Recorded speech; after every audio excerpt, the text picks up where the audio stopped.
Harvesting of the corn and soybean trial in Guyana's intermediate savannas at Tacama by a local consortium, Tacama Grains, is in the final stages, and according to the principals, the trial has been a resounding success, with a second, larger trial set to get underway later this month. Tacama Grains Agro Development Group is a consortium of local businesses comprising Bounty Farms Limited, Eden Farms, NF Agriculture based at Ibini, Jubilee Ranch based at Tacama, Royal Chicken, and SBM Wood. The corn and soybean mega farm concept is the brainchild of President Dr. Irfan Ali, who engaged with local stakeholders in January about the project, a path to realizing self-sufficiency in producing the ingredients for local poultry feed that is a current $25 million import cost for Guyana.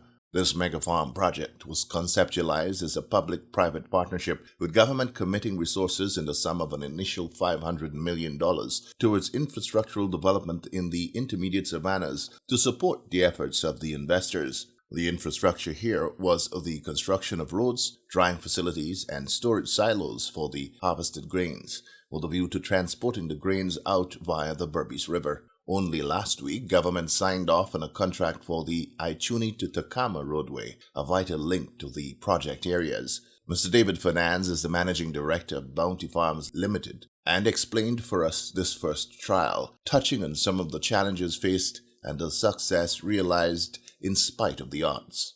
Well, the beauty about the trial is that we did 115 acres of land, and and so far we've seen the differences between the different varieties that we tried, and it's quite interesting in terms of the results. We have found where we did good things and we didn't do, and the process, some of our processes were not as good as they should be. Bearing in mind that this is the first planting that we did on these soils, so they were virgin soils, never planted anything on it before. So we actually had expected 3 tons per hectare, and we actually got in the field approximately about 2.3 tons per hectare. Obviously, when it goes to the dryers and dry, it will drop in weight a bit, but we are actually quite satisfied and quite encouraged by the performance of this trial that we did, and so. We intend to repeat it again now in November on the same lands. We're going to plant more corn this time than soybean, and then again in the new year, in the May-June rains, we intend to do this trial here. If we can't get the lands outside, we intend to do this here 5 times as large. We want to get to 1,000 hectares or 2,500 acres, because we believe that once we identify the logistics and the costs and the productivity at that level, then we could ramp to really doing commercial levels. So we think that the next big rainy season, which is May, June next year, is the most critical of all of our production cycles, because that one will give us the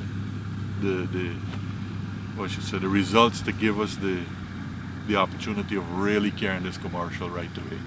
Mr. Fernandes explained that having been given the opportunity in January, the group was unable to plant until July because of the floods, so started later than had first been planned, but nevertheless realized an amazing result. According to the businessman, now that the grain is being harvested, the logistics of movement of the grain out from the farm is now in focus, and is ultimately a critical part of the entire equation. To move grain by truck from this location or any location in the interior is not really the most efficient way of doing it.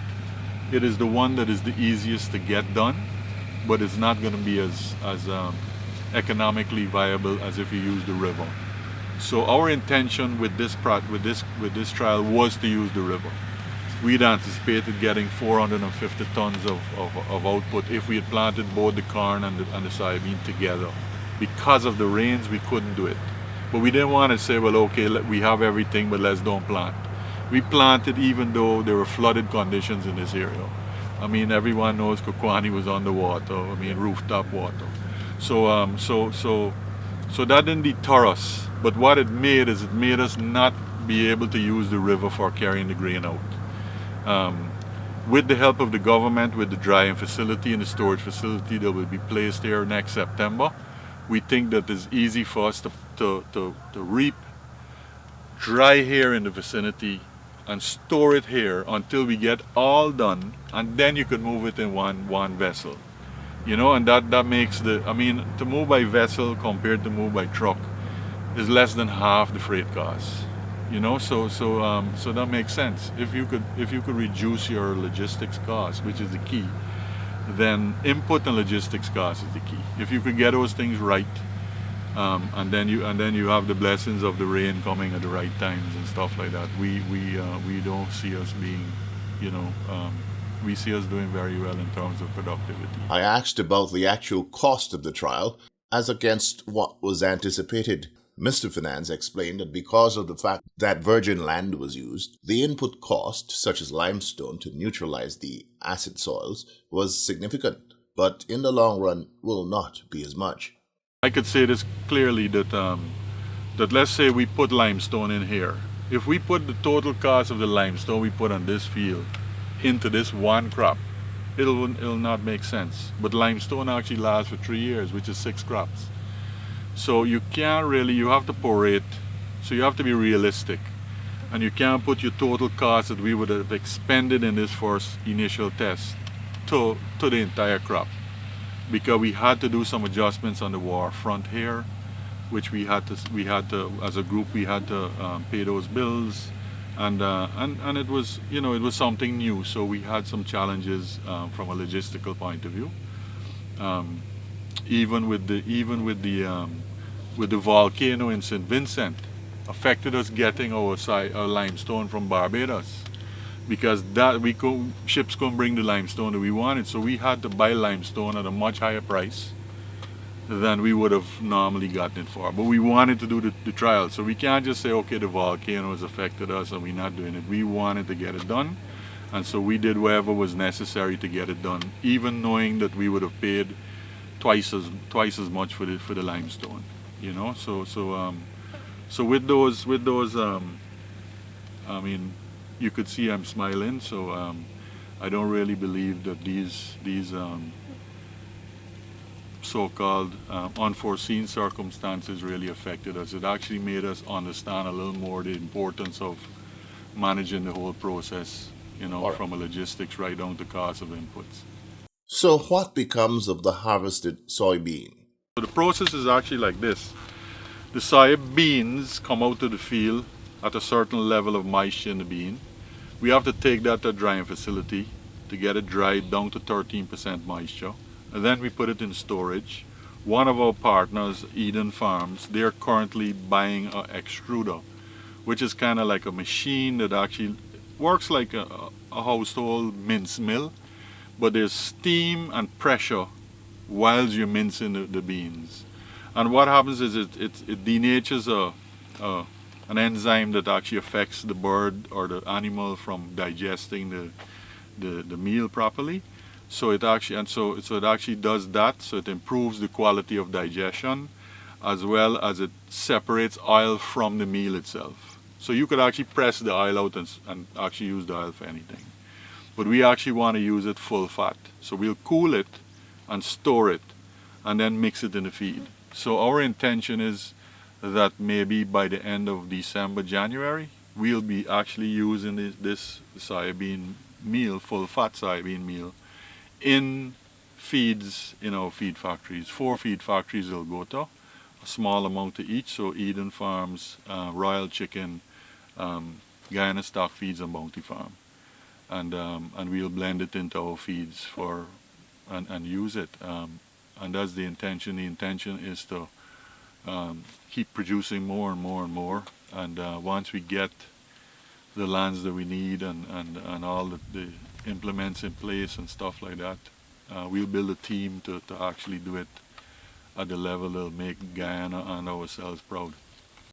Mr. Fernand says this first trial has left the group with a number of key lessons that will guide the efforts of the group. Lessons that will help with increasing the productivity of the cultivated areas, lessen post-harvest cost, and help the pace at which the growth of the mega farm concept is realized. Agriculture Minister Zulfikar Mustafa has since expressed his excitement and satisfaction that the dream, as conceptualized by His Excellency Dr. Irfan Ali, is one step closer to being realized. The consortium and the government have been working to develop the corn and soya industry. As a matter of fact, we have the trial plots that were planted over the last few months. It's been reaped presently by the consortium group there. I think the yield is very, very encouraging. It's approximately 2 tons per hectare. The result is very promising, and I'm very optimistic that in another 3 to 4 years we can be self-sufficient in Guyana. The next crop, however, will be a larger crop. I believe that they will double the amount of they've been planting there. I'm looking forward that over the next few months we can put in the necessary infrastructure. We'll be building 18.5 kilometer of road there. We'll be putting on a silos and a drying facility. So hopefully the next crop, the group that are working there can have that facility to use to dry their corn and ensure that they prepare the corn and the soya so that they could use in the poultry and feed industry. But I am very optimistic that this is a very lucrative crop. We are now seeing the investment that the group have made on approximately $45 million private investment they have put down there, and that will double for the next crop. And the government also is putting down a lot of investment in terms of infrastructural development. And so Guyana can become self-sufficient in another 3 years, and we are also looking to help in the Caribbean, because there are a number of countries in the Caribbean that need corn and soya in their feed industry. He also disclosed that currently a partnership is being contemplated with Gaisuco to extend the mega farm concept to the coast on lands formerly utilized by that company for sugarcane cultivation. So I am looking forward for the increased cultivation, the increased hectares in the intermediate savanna. In the meantime, I have had discussion with the group, and I am now looking at some land in Gaisuco where we can utilize those lands that were abandoned by the closed estate, especially Enmore and Skeldon, where we can utilize those lands to also start some cultivation on the coastal area. So, and those lands are very fertile. I think that those lands that were abandoned by Gaisuco with the closed estate, those lands will be very good for corn and soya cultivation. I am looking forward. As a matter of fact, a number of fields have already been identified by the manager of Gaisuco. I now have to discuss with the president, get the clearance, and then we can move from there. So also, whilst the consortium group is working in the intermediate savanna, we are looking also to start production or start crop in the coastal area here, those abandoned fields that would have Gaisuco would have abandoned over the years. So right on the coast we can have a number of acreage being cultivated here too. The cultivation of the second and much larger mega farm trial in the Takama Savannah begins later this month.